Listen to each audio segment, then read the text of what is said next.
हे यार उबार मुझे सदा दुष्ट दल की नासिनी, काली खंग वाली कृष्ण कपिला कपालिनी, भवानी सर्वमंगल सत सत प्रकाशिनी, हे तारणी बरबाड़ी हे भद्रकाली आपके चरणों में नमस्कार हो हमारा यत्ताहासिनी। कृष्ण की बड़ी बहन हो नंद कुल में जन्म ली मही सरस्वती पीने वाली काली विंध्यवासिनी।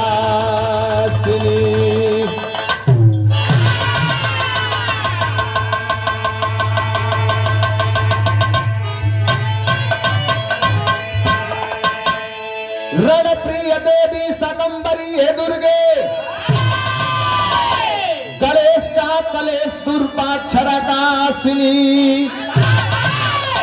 कमल वचन से अपने भक्त को उबारी हो कहे रामदेव पारी मेरी विंध्यवासिनी।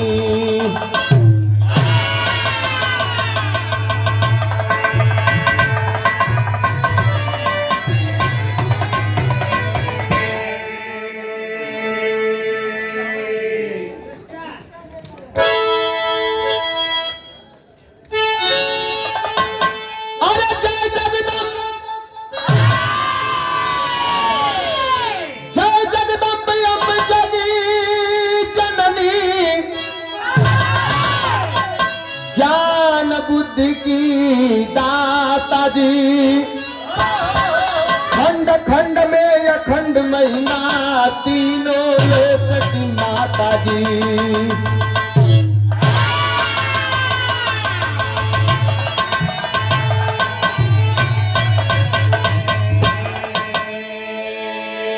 कैला रामदेव के नामी ओ गढ़वा घाट के स्वामी जी, नैया प्रमोद लाल के कैदा भव से पार।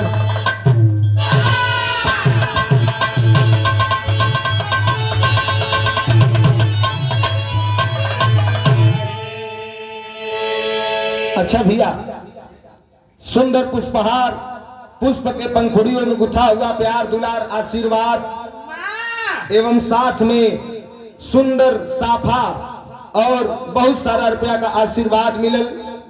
परम आदरणीय हनुमान पूजा समिति की ओर से आप महोदय के बहुत बहुत प्रणाम हो और आपका आशीर्वाद प्यार दुलार मिलत रहे। पूरे कमेटी के हमार प्रणाम बा। जो भी त्रुटि हो उन त्रुटियों को क्षमा करिएगा। एक बारी मिलती है ईश्वर अंश जीव अविनाशी, चेतन अमल सहज सुख राशि, हर आत्मा में परमात्मा का वास होता है। बास नहीं वास, साफ साफ सुनल करा। तो साफ साफ बोलल करा। अच्छा भैया, अपने हिंदुस्तान का एक नियम है, एक संस्कृति है, एक प्रथा है कि लोग कोई भी कार्य करे से पहले अपने इष्ट देवता के याद करेलन। इष्ट देवता, इष्ट नहीं इष्ट देवता के याद करेलन। चाहे गवैया हो, बजवैया हो, लड़वैया हो, चाहे चढ़वैया हो, केथू का चढ़वैया। हाँ, गाड़ी घोड़ा का धन पे चढ़े के पहले मनाई के चढ़ल कि जैसा चढ़त ही वैसा है चढ़ रही माई, मने लंबा भाड़ा लगे। हाँ। और बल के चाहे वाले लोग बजरंग बली का पूजा करेलन। धन दौलत के चाहे वाले लोग माता लक्ष्मी और गणेश जी का आराधना वंदना अर्चना करेलन। और हम जैसन गायक हो चाहे गायिका हो, जहां से स्वर की गंगा बहती है, माई बीड़ा वाली के याद करल जाला। दारू पिया वाला चिखना का तो से कोई पूछा था। एक लाइन निदास अपने आराध देव देखा, माई को भक्ति करके शक्ति मिल जाएगी, लेकिन मुक्ति जब तक गुरु के शरण में ना जाइबा, सदगुरु के शरण में ना जाइबा, तब तक ई जीव का कल्याण नहीं हो। एक लाइन ई दास अपने प्रातः स्मरणीय श्री सदगुरु भगवान कुल देवता स्वामी जी गढ़वा घाट सरकार के दास आराधना करत हो, वंदना करत हो, कहत हे प्रभु रण में रहली, वन में रहली, चाहे जहां भी रहली, जब जब आपके पुकरले ही आप अपने बेटवा का लाज बचौले हुआ। आज भी आप के सहारे खड़ा है, आप के गवावे के हो, आप के बजवावे के हो, हमारे अंदर कुछ ना हो। ई दास कहत हो, का कहत हो भैया?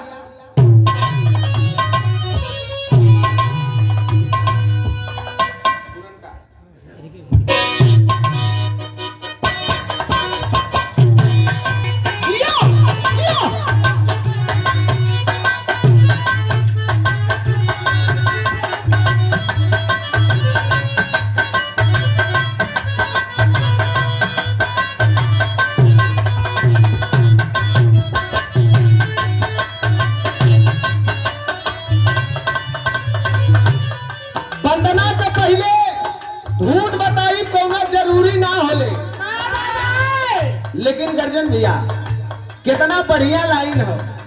ए गीत के भोजपुरी सम्राट परम आदरणीय परम श्रद्धेय भरत शर्मा व्यास गुरु जी गौले हुवन और टी सीरीज में से कंपनी से गीत आई रहल, बड़ा तहलका मचौले रहल।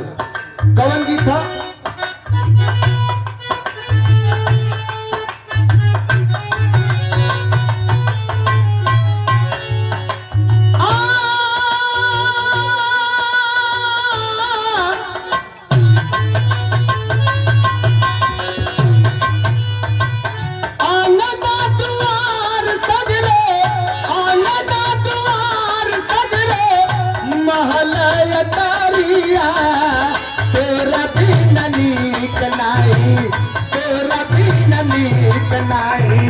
लागे रे सवारिया तेरा भी नीक नाई, लागे रे सवारिया।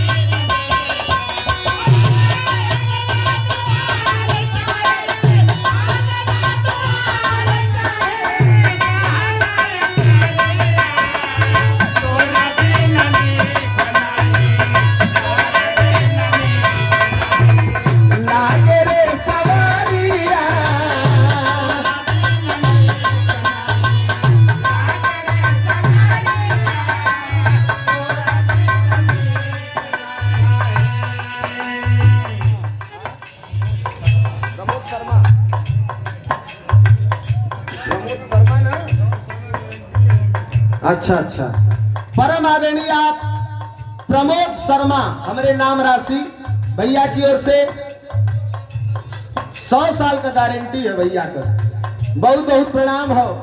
और ये 21 रुपया भैया मुर्गा वाला आपकी ओर से, सही है ना?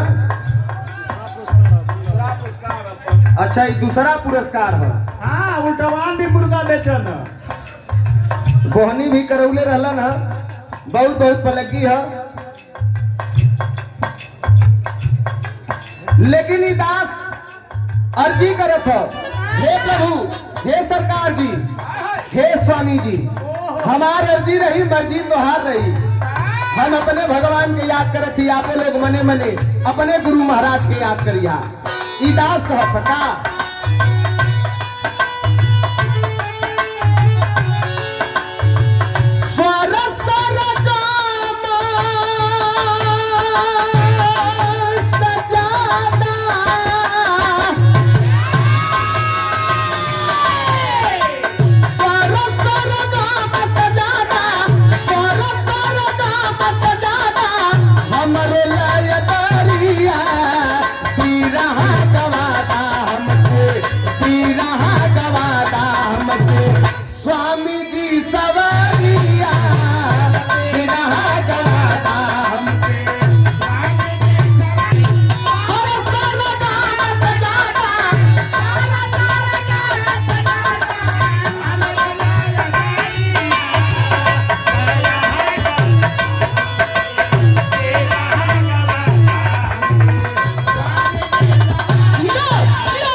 प्रत्याशी आप महोदय की ओर से बहुत सारा रुपया का आशीर्वाद और ये हमारे गार्जियन हमारे गुरुजी के परम मित्र और ऐतिहासिक बिरहा दंगल आप नई बाजार में करावलन परम आदरणीय परम श्रद्धेय आप हम कलाकारन का गार्जियन बिरहा के शुभचिंतक आप संतू पहलवान हमारे गार्जियन आपकी ओर से 501 रुपया बहुत बहुत प्रणाम।